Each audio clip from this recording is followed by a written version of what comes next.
Pruning tayo, ungrafted oh. Ungrafted, hindi siya grafted.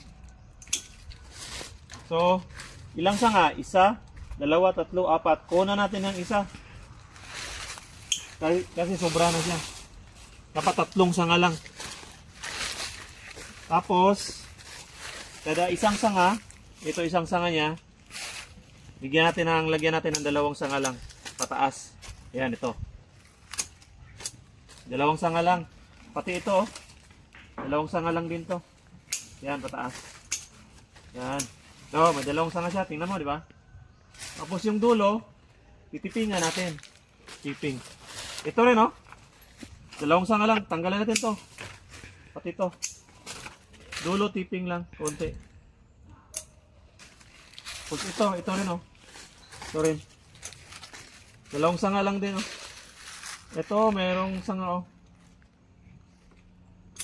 Sobrang laki na yung sanga niya. Dito lang. So, ayan na po.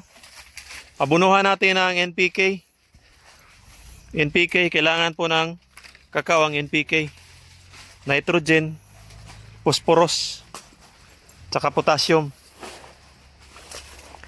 Yung 14-14 o kaya Yara Unique 16, pwede na yun. Para lumago siya, dumami yung dahon, tataas, aangat yung kakao. Balanse na po yung, hindi po siya grafted na kakao. W10 po ito, hindi grafted. Ayan po ang pag-pruning.